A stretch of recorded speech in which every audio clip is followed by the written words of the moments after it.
Racist cop corners black woman before learning she controls the internal audits, targeting his hidden abuses. Hello everyone. Before we begin today's story, I have a small favor to ask. Please hit subscribe and turn on the notification bell so you never miss our channel's new videos. It's quick, free, and the best way to support us in bringing you more dramatic stories. Your support means the world to us. Where are you watching from? Drop your city or country in the comments below. Thank you very much. Now, let's return to the main character.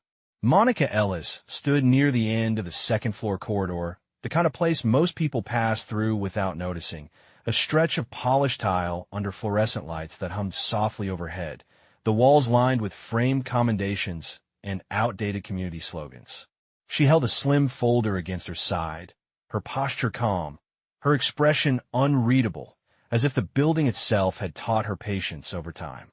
To anyone watching, she looked like another professional moving through a government building at the end of a long day, composed, unhurried, and quietly alert. Officer Daniel Wright noticed her the moment he turned the corner. He had been with the department for over a decade, long enough to know which faces belonged and which ones did not, or at least which ones he believed did not. His steps slowed as he watched her, his jaw tightening, a familiar sense of control settling in as he adjusted his belt and squared his shoulders. The hallway suddenly felt narrower, the distance between them closing with each step he took.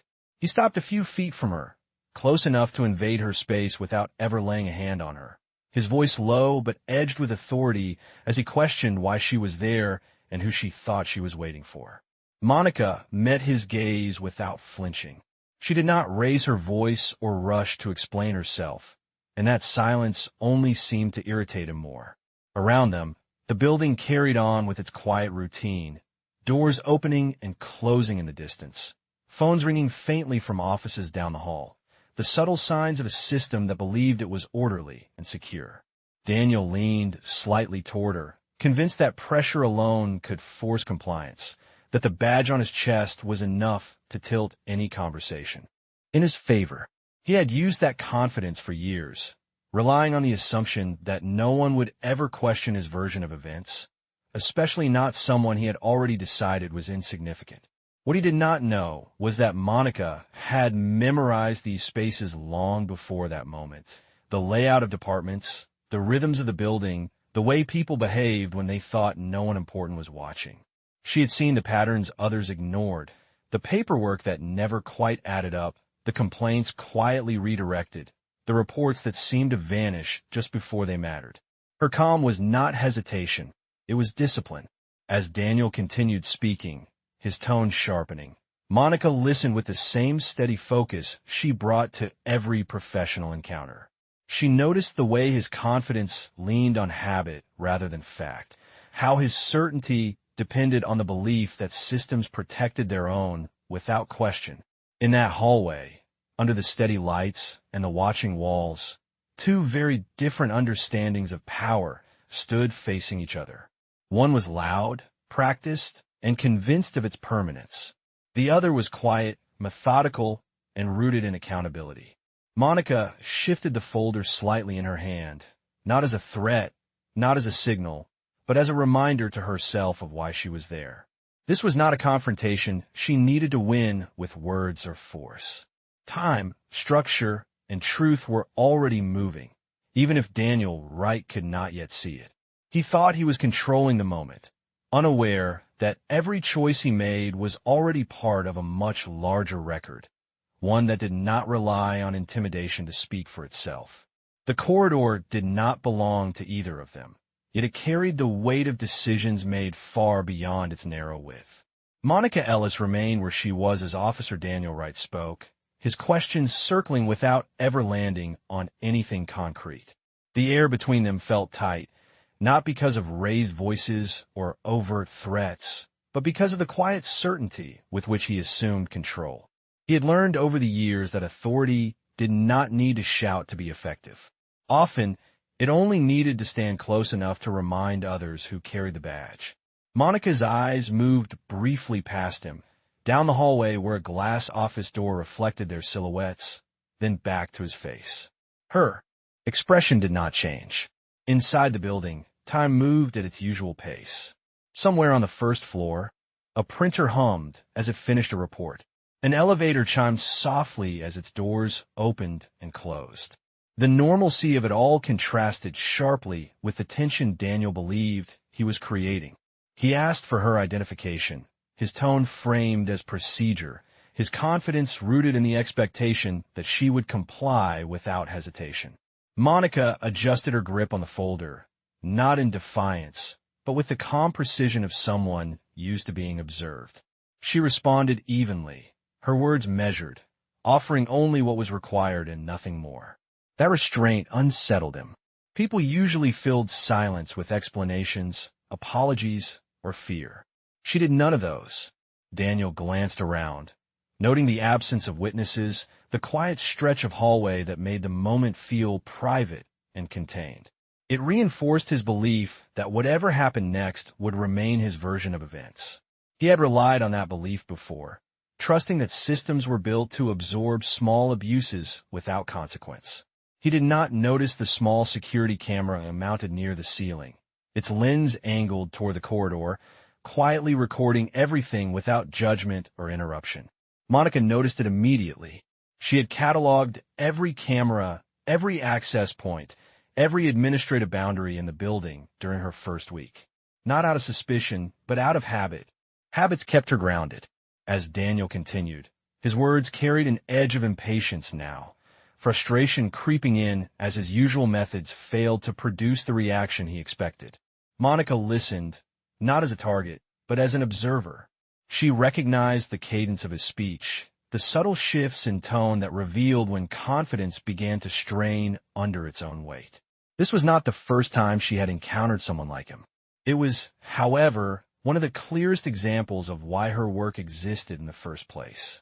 She thought briefly of the reports she had reviewed late at night, the patterns that emerged when no one thought to look for them, the names that appeared repeatedly in complaints that never seemed to move forward.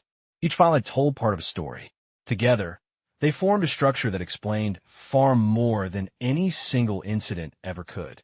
Daniel stepped slightly to the side, blocking the clear path down the hallway, framing it as routine positioning rather than intention. To him, it felt natural. To Monica, it was another data point. She remained still, neither retreating nor advancing, her posture steady, her presence unyielding without being confrontational. The building seemed to hold its breath around them, not in anticipation of conflict, but in quiet acknowledgement that moments like this were rarely as isolated as they appeared. Daniel believed he was testing her limits. Monica knew she was watching his. The difference between them was not strength or authority, but awareness. One acted as though the system existed to shield him. The other understood the system as something that remembered everything, even when it stayed silent. Monica Ellis had learned long ago that moments like this were rarely about what was said aloud. They were about what lingered underneath, the assumptions people carried into a room, and the confidence they borrowed from uniforms, titles, and habits reinforced over years. As Officer Daniel Wright waited for a reaction that never came, the imbalance he expected failed to materialize. Monica did not rush to fill the silence. She simply stood there, her breathing steady, her attention focused, the folder still tucked neatly against her side. To Daniel, that calm felt unnatural. He had built his career on reading people quickly, on recognizing when someone would fold or grow defensive. Monica did neither. He shifted his weight, glancing again down the hallway, as if measuring how far his influence extended. The building answered with indifference.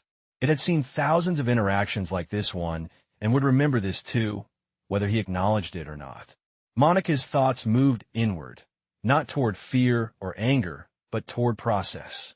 She recalled the timeline she had reviewed earlier that week, the sequence of internal memos and overlooked complaints that traced a familiar path. Names appeared repeatedly, often accompanied by vague conclusions and procedural closures that resolved nothing.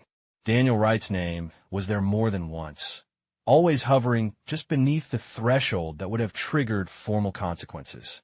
Patterns mattered. They always did. She had not come to this building to confront anyone. and certainly not to argue in a hallway. She was there because systems, when left unexamined, tended to protect their own momentum rather than the people they were meant to serve. Daniel cleared his throat, his patience thinning as the expected submission failed to arrive. He framed another question, this time sharper, less procedural, and more personal, though still wrapped in the language of authority. Monica answered again, her voice level, her words complete and precise, offering no excess emotion to be misinterpreted later. She was careful with language, aware that tone could be as consequential as content. The security camera overhead continued its silent work, capturing angles and timing without bias. Monica did not look up at it. She did not need to. Daniel finally stepped aside, just enough to open the path down the hallway, though his posture suggested the choice was temporary rather than conceding. To him, it felt like a calculated pause, a way to regain control later. To Monica, it was simply the next moment unfolding as expected. She moved past him at an unhurried pace, not brushing against him, not altering her posture, acknowledging his presence without yielding to it. As she walked, she became aware of the quiet weight lifting slightly, as if the building itself had resumed its rhythm. Daniel watched her go, irritation settling into something closer to unease. He told himself it was nothing, another minor encounter that would fade by the end of his shift. Still, something about her composure lingered. He could not place it, and that uncertainty unsettled him more than defiance ever had. Monica reached the end of the corridor and paused briefly at the elevator, pressing the button once. The digital indicator above the doors glowed softly, counting down the floors. In that reflection, she saw not herself, but the structure she worked within, layered and complex, capable of correction if guided by truth rather than convenience. The elevator arrived with a quiet chime, and she stepped inside alone. As the doors closed, Daniel remained in the hallway, unaware that the encounter he believed inconsequential had already been noted, categorized, and quietly absorbed into a larger framework of accountability that moved forward regardless of his attention. Monica did not think of him as an adversary. She thought of him as a variable, one among many, soon to be measured against facts rather than assumptions. The elevator descended, carrying her toward the next step in a process that had begun long before that hallway, and would continue long after it was forgotten. The rest of the afternoon unfolded with the quiet efficiency of a building accustomed to routine, but beneath that surface, subtle shifts were already taking place. Officer Daniel Wright returned to his desk, yet the encounter refused to leave his thoughts.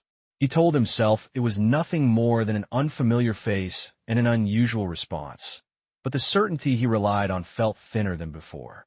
He logged into the department system, scrolling through standard reports, his eyes passing over names and dates he had seen countless times. Still, a faint unease lingered, an awareness that something had not gone according to pattern.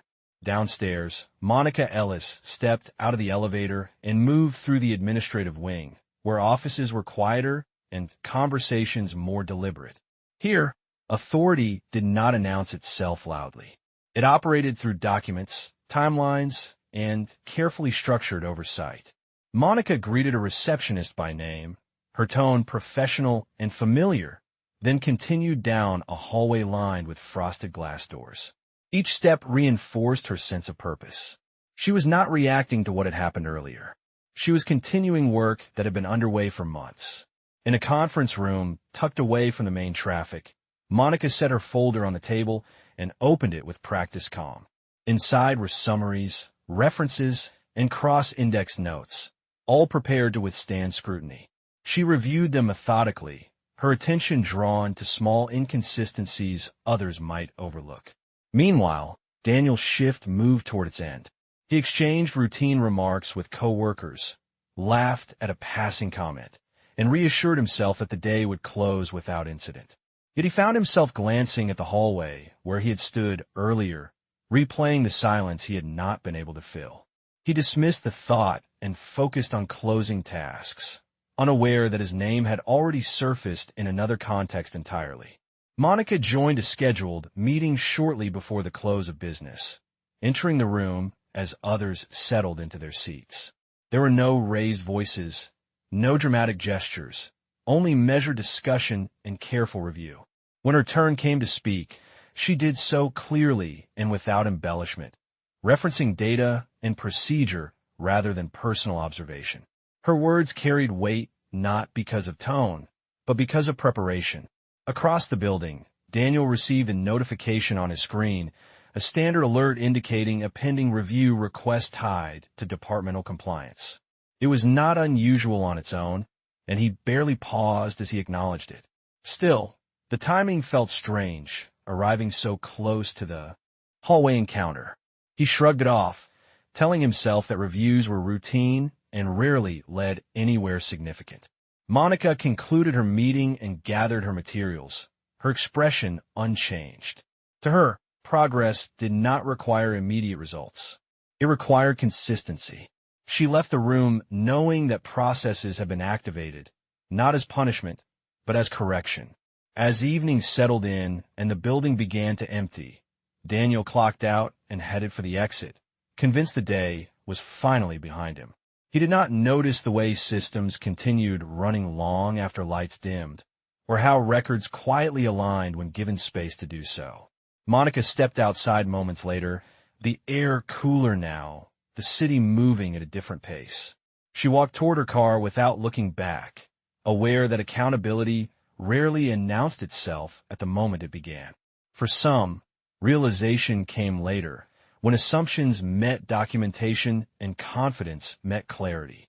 Inside the building, the security camera continued recording an empty hallway, preserving a moment that had already passed, waiting patiently to be understood in its proper context. By the middle of the week, the building felt unchanged to most of the people who worked inside it, yet beneath that familiar rhythm, information was quietly being rearranged. Monica Ellis sat at her desk in a windowless office reserved for long-term reviews, the kind of space designed to reduce distraction and encourage focus. A digital clock on the wall marked time with soft precision as she reviewed another sequence of records, comparing dates, locations, and outcomes. On the surface, each entry appeared routine. Together, they formed a pattern that had become impossible to ignore. Monica did not rush. She highlighted nothing unnecessarily, flagged only what could be supported by policy and documentation. This phase of her work was about planting clarity where ambiguity had been allowed to grow. Across town, Officer Daniel Wright went about his duties with renewed effort, determined to shake the lingering discomfort from earlier in the week. He volunteered for extra tasks, spoke confidently in briefings, and reassured himself that his reputation remained intact. Still, small things began to feel different. A supervisor asked a question that felt more specific than usual. A request for a report came with an unusual level of detail. None of it was alarming on its own, yet together they unsettled him. He told himself that departments evolved, that oversight ebbed and flowed, but the reassurance felt thinner each time he repeated it. Monica attended another internal session, this one focused on compliance trends. She listened more than she spoke, noting the language others used when describing resolved issues. Words like handled and addressed appeared frequently, rarely followed by measurable outcomes. When she did speak, her contributions were concise, grounded in established standards rather than opinion. She referenced procedures, not people, allowing the facts to do the work. After the meeting, she returned to her desk and added another note to her growing file, careful to separate observation from conclusion. The distinction mattered. Daniel received another system notification later that afternoon, this one requesting confirmation of past actions tied to earlier cases. He frowned at the screen, scrolling back through archived material. He recognized the names, remembered the situations, and felt a flicker of irritation that old matters were resurfacing.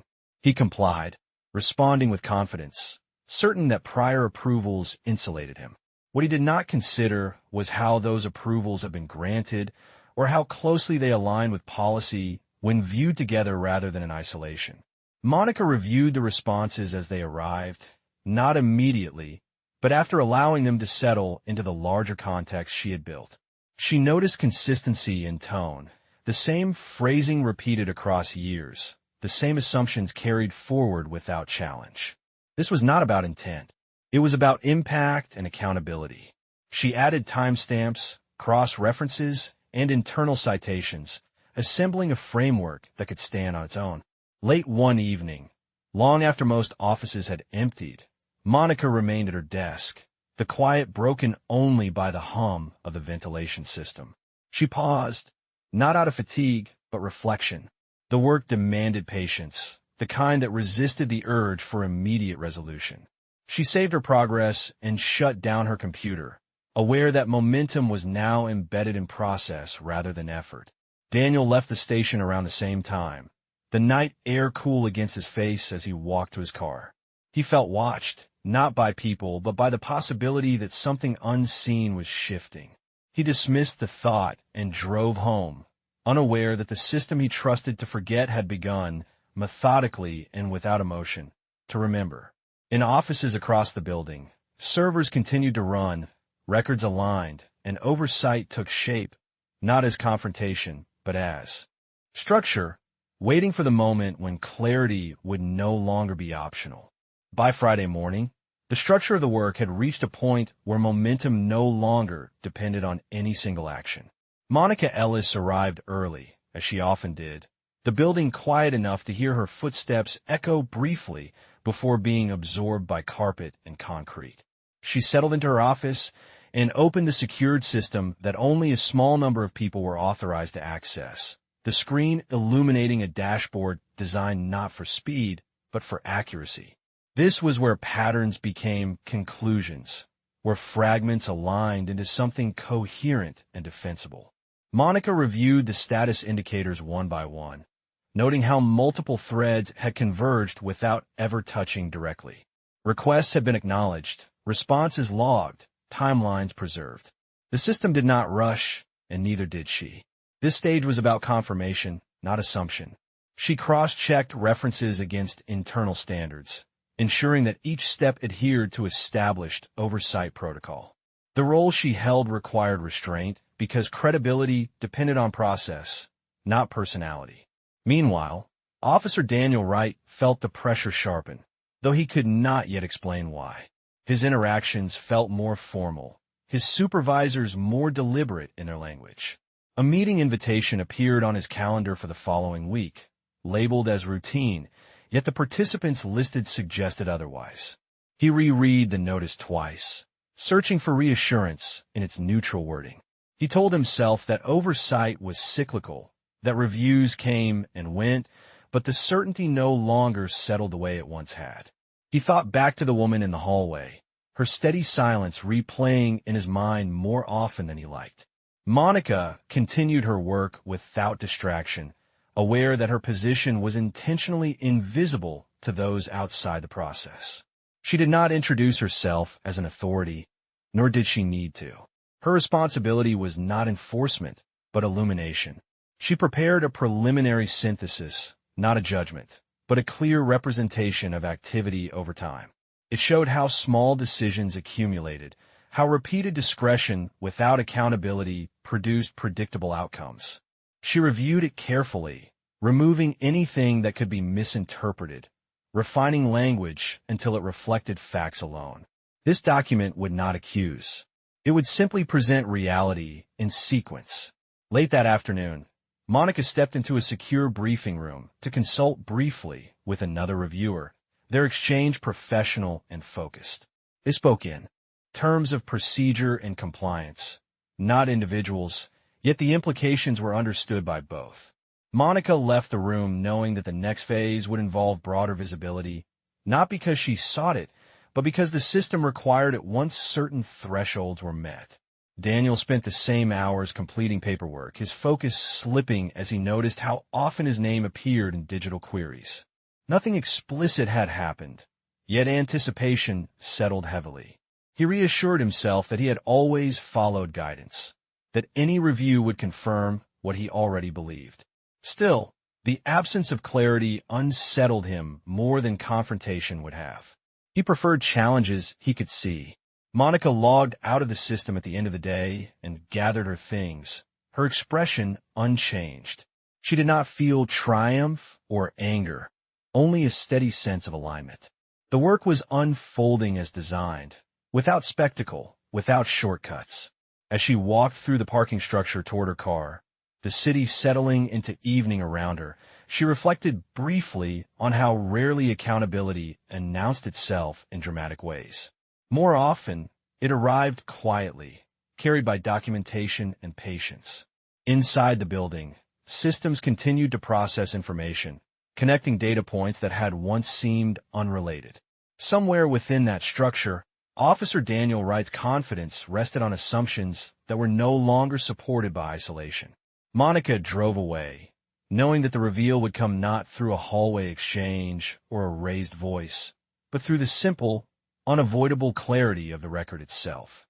The following week began with a meeting that did not look extraordinary on the surface, yet carried a gravity that could not be mistaken by those who understood the process.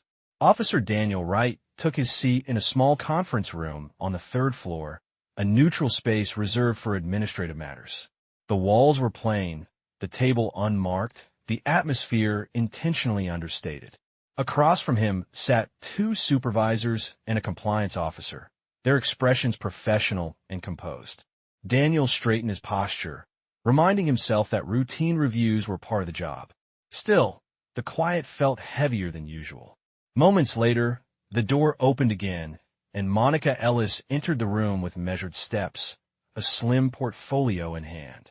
Daniel's eyes lifted briefly, then fixed in place. Recognition flickered across his face, followed by confusion.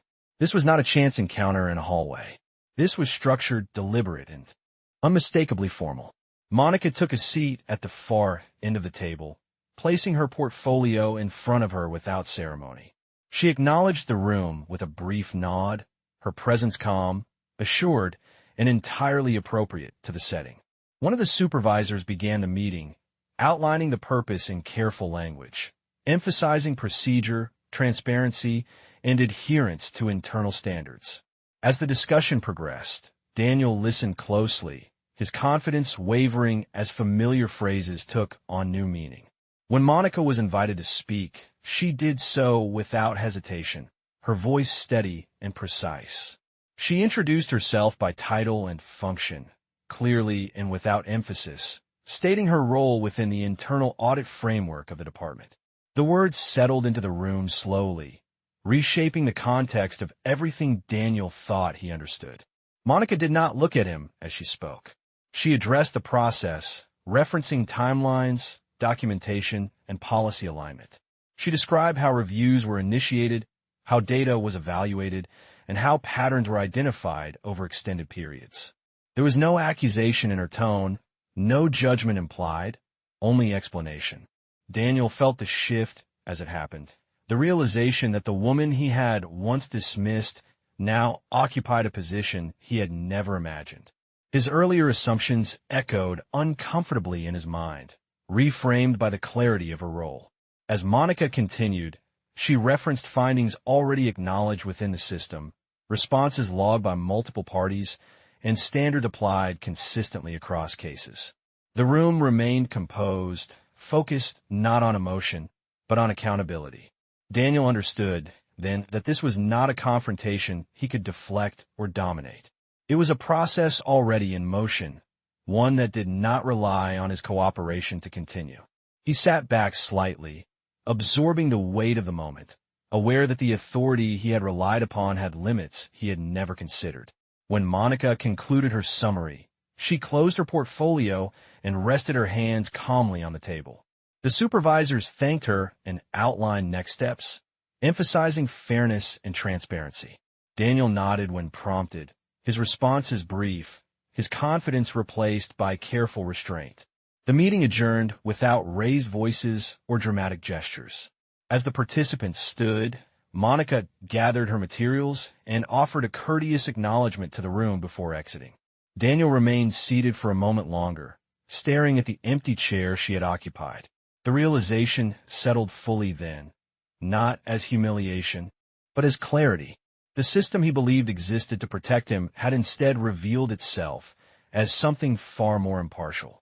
Outside the room, Monica walked down the corridor with the same measured pace she had always maintained. She did not look back because there was no need to. The truth had been presented, not through force or confrontation, but through structure and patience. Behind her, the process continued, no longer hidden, no longer abstract, but unmistakably real. In the days that followed the meeting, the effects of the process became visible not through spectacle, but through absence. Officer Daniel Wright found his routine quietly altered, his access adjusted, his assignments reassigned with careful language that emphasized procedure rather than judgment. No one confronted him directly, yet the structure around him had changed in ways that could not be ignored. Systems that once responded instantly now required additional review. Decisions that had once passed without question were returned with requests for clarification. Each adjustment was small on its own, but together they formed a clear boundary.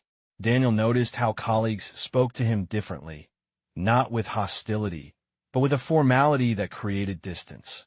Conversations ended sooner. Questions were more precise. The environment no longer reinforced the confidence he had carried for years. Across the building, Monica Ellis continued her work with the same steady focus, aware that this phase was about follow-through rather than reaction. She reviewed compliance responses as they arrived, ensuring that each step matched documented standards. There was no urgency in her pace because accountability did not depend on speed. It depended on consistency. She understood that true correction required space for systems to respond properly, without interference or pressure. As additional reviews were initiated, Daniel was asked to provide further documentation, this time with timelines that extended back several years. He complied, though the process felt unfamiliar. He realized then that what unsettled him most was not the review itself, but the realization that the framework guiding it did not revolve around him. The system no longer adapted to his expectations. Instead, it measured them. Monica participated in follow-up briefings, presenting updates that reflected progress without commentary. She spoke in terms of alignment and deviation, referencing standards that applied universally. Her language remained neutral, her focus unwavering. Those in the room understood that the process was not punitive, but corrective, designed to restore integrity. Rather than assign blame, outside of formal settings, the building continued its routines. Officers reported for duty. Administrators processed requests. Yet beneath the surface, adjustments continued to take hold. Daniel felt the weight of scrutiny not as accusation, but as isolation. The informal assurances he once relied on no longer surfaced. He was expected to account for his actions in ways that left little room for assumption.